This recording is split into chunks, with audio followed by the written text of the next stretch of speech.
So this week, me and Jared went to a local high school for Career Day. We are about to go talk with the kids at Mill Creek just to give them a little bit of inspiration and hope for the future and some financial advice. And I'm going to talk about crypto because it's awesome. So we're super excited. We're way too early though. So last time I came, one of the girls, she didn't know I was the one speaking. I was like sitting there. She's like, "Can I change the Zion time concept? I don't really want to see that one." And I was like, and then she's like, "Are you the one talking?" I was like, "Yeah." And she's like, "I'm so sorry. I'll come. I'll come."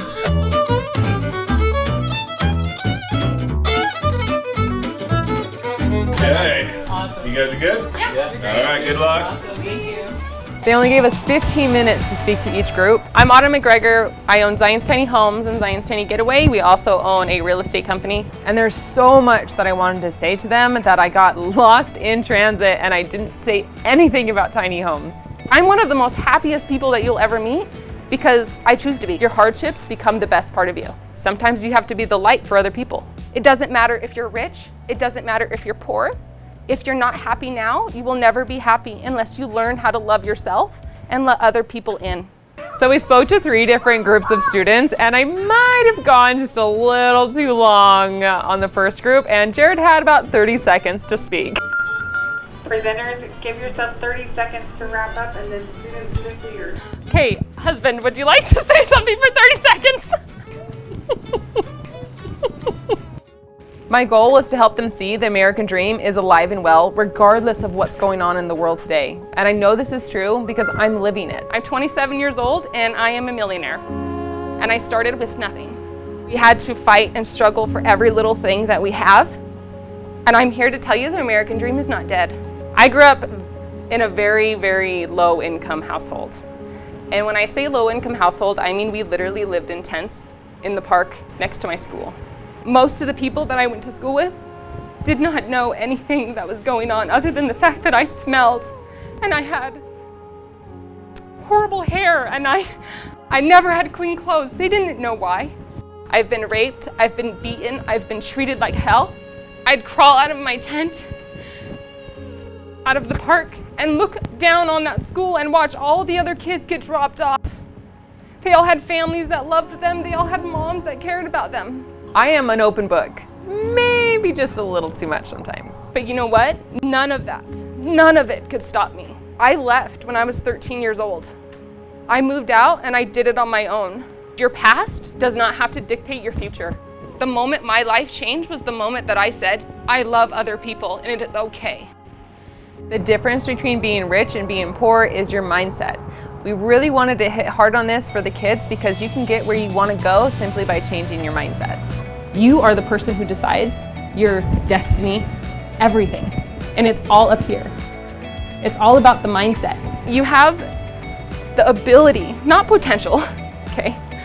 The ability to be happy and successful and live the American dream your way.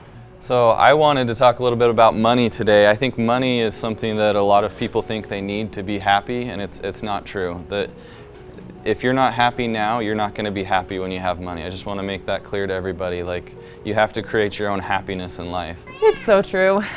How many of you would like to be wealthy though, or have money? So I'm going to teach you the secret sauce. The secret sauce is that it's all in your head. You have to have the mindset for it. The wealthy people, they focus on buying assets. They focus on passive income. They focus on creating value for other people.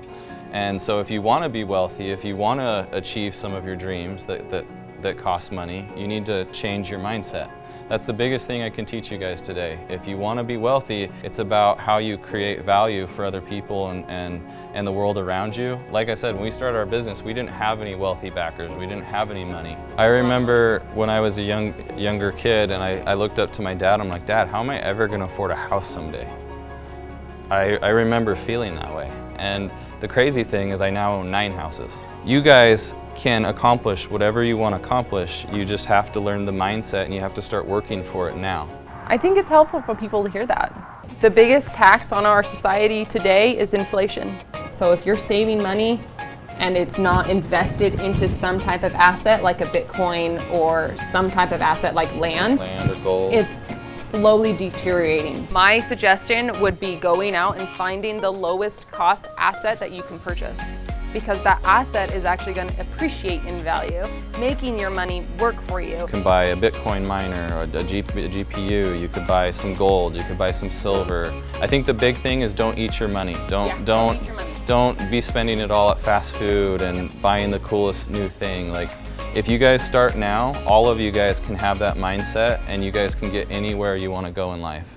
There's a lot of concern about up and coming generations, but I found a bunch of wonderful kids in that classroom. Many of them came up to us afterwards to ask us questions, and we were thrilled to share what we know. I could have honestly stayed there for hours. So we just finished our, talks with the kids, and I'm feeling like it went really well, but I also know that we didn't reach all of the kids in there. I felt like it went really well though, because some of the kids came over afterwards and talked with us, and I think we got through to at least a couple of them. So it went really well. I mean, at least 20 kids. At least. Hey, if we can help 20 kids, that's a win. Awesome experience. I really liked it. Yeah, I loved it. And I know this is just one school and one small town, but these kids seem to want the same future as we wanted.